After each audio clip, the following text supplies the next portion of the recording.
Alléluia, Alléluia. Dieu a tellement aimé le monde qu'il a donné son Fils unique afin que ceux qui croient en lui aient la vie éternelle. Alléluia. Le Seigneur soit avec vous. Évangile de Jésus-Christ selon Saint Luc.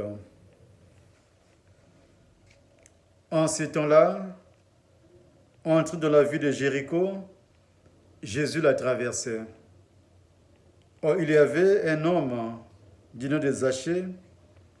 Il était le chef des collecteurs d'impôts. Et c'était quelqu'un de riche. Il cherchait à voir qui était Jésus, mais il ne le pouvait pas à cause de la foule, car il était de petite taille. Il courut donc en avant et grimpa sur un sycomore pour voir Jésus qui allait passer par là. Arrivé à cet endroit, Jésus leva les yeux et lui dit, « Zachée, descends vite.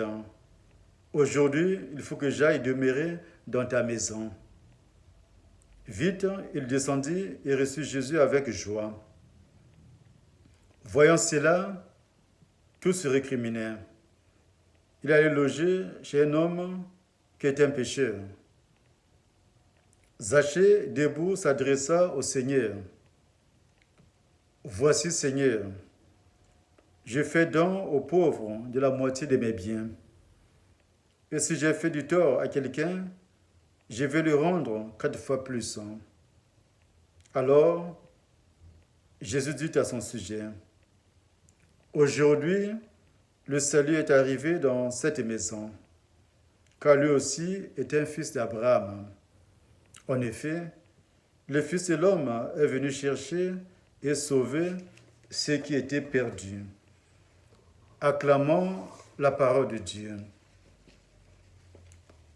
Avec cette étape à Jéricho, le voyage de Jésus vers Jérusalem touche à sa fin.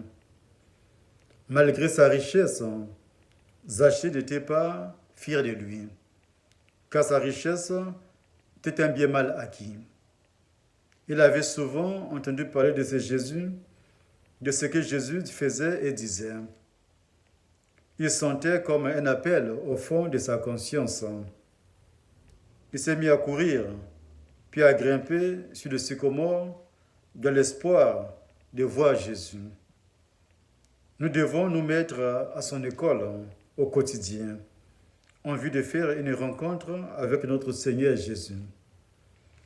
Cet évangile s'y rapproche un peu de la parabole du pharisien et du publicain que nous avons entendu le dimanche dernier. Luc 18, les versets 9 à 14.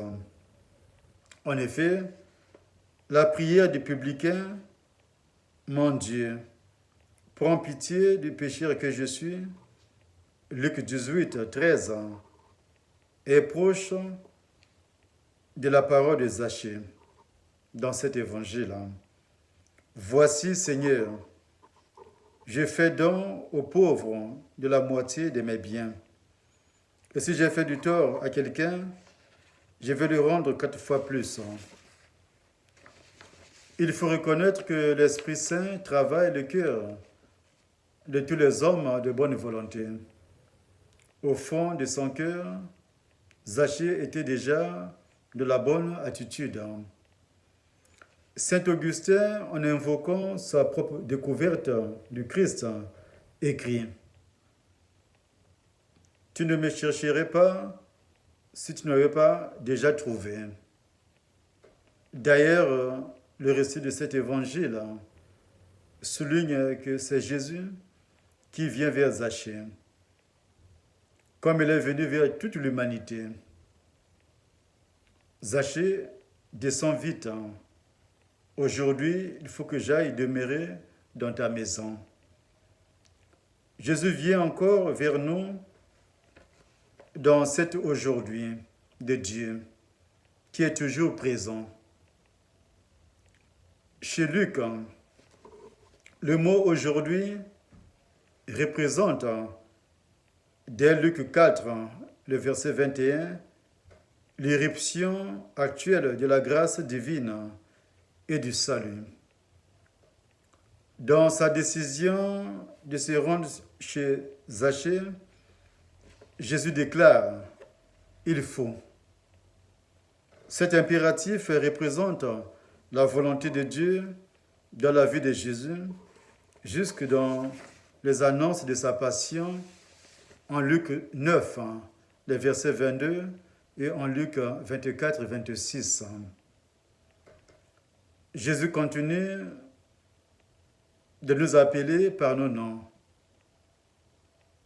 parce qu'il nous connaît, parce qu'il est le bon pasteur, et nous sommes ses brebis.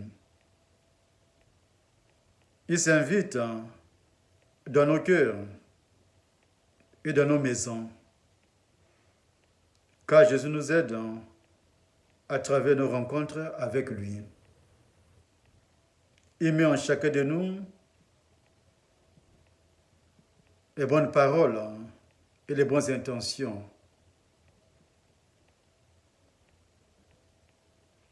Il nous bouleverse par ses paroles. Il bouleverse nos vies et purifie nos cœurs.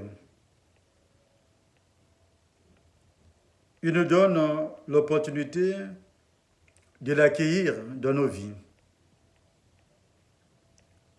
L'attitude de Jésus envers Zachée n'est pas bien comprise par beaucoup de gens qui le suivaient. Luc utilise un tout qui englobe non seulement les scribes et les pharisiens, mais aussi certains de ses disciples, comme le soupçonnaient les 3 paraboles de la miséricorde en Luc 15. Demandez au Seigneur de nous sanctifier, de nous bénir,